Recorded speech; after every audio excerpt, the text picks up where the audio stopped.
Un t-shirt à 5 €, ça n'existe pas. Ça n'existe que parce qu'on a des coûts cachés, sociaux et environnementaux terribles.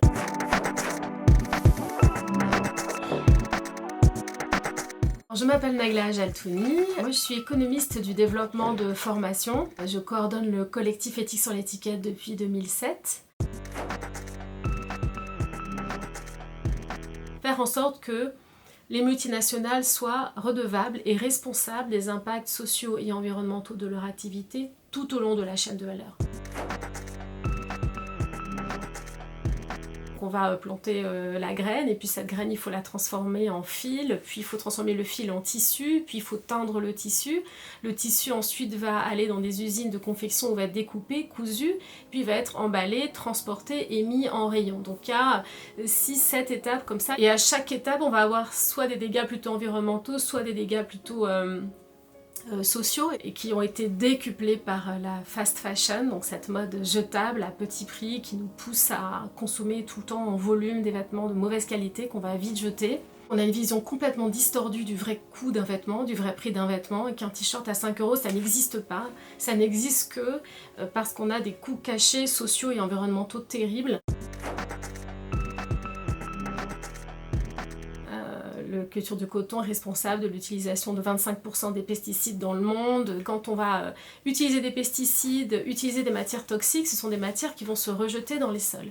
Et les sols après vont empêcher des cultures ou alors ces cultures vont devenir toxiques et donc vont faire des dégâts sur les poissons dans les rivières et puis au final sur l'homme qui va d'une part respirer ces mauvaises odeurs, boire de l'eau intoxiquée et puis au final on va avoir des impacts directs sur sa santé. Les vêtements sont fabriqués à l'étranger, dans des pays à bas coût, où les ouvriers ne sont pas payés un salaire décent. D'ailleurs, c'est une majorité de femmes, c'est 85% de femmes dans l'industrie de l'habillement, où elles vont travailler des horaires bien au-delà des normes internationales du travail, où leurs droits syndicaux sont réprimés. Donc il y a vraiment cette violence dans le modèle économique de l'industrie de masse de l'habillement qu'on n'arrive pas encore à enrayer. La majorité de nos vêtements finissent incinérés, enfouis ou dans les marchés de seconde main en Afrique qui viennent en fait récupérer les surplus des consommateurs européens. L'Afrique notamment et d'autres pays ne doivent pas être le lieu où on vient déverser les choses dont on ne veut plus parce que ça vient aussi concurrencer sur place une économie et des traditions, des savoir-faire qui existent bien sûr dans beaucoup de pays d'Afrique.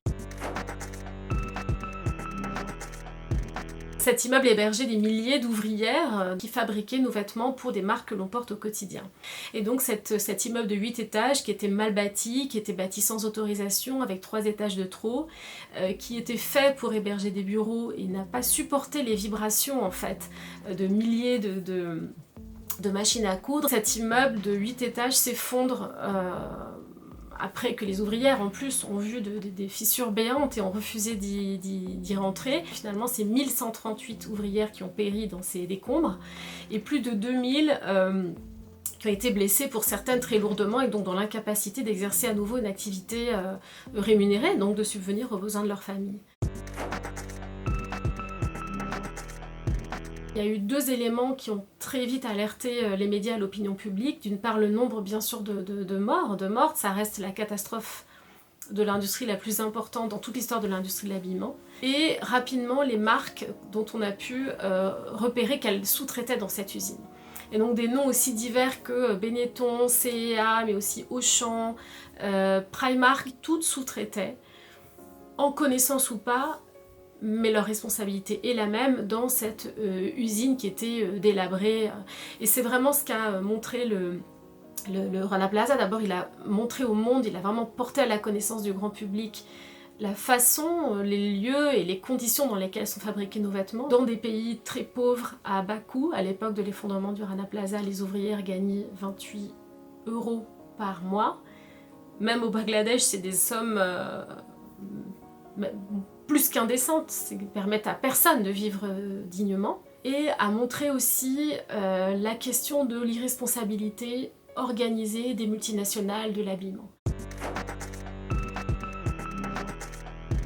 Il nous a fallu 2 ans de campagne, ne serait-ce que pour que les marques acceptent d'indemniser les victimes, les marques donneurs d'ordre, et encore plus pour qu'on arrive à établir leurs responsabilités. Il y a vraiment eu un travail collectif de la société en France contre les lobbies patronaux économiques, très clairement, en fait, qui ne voulaient pas de ce type de loi, qui les empêche en fait de faire du profit sans entrave.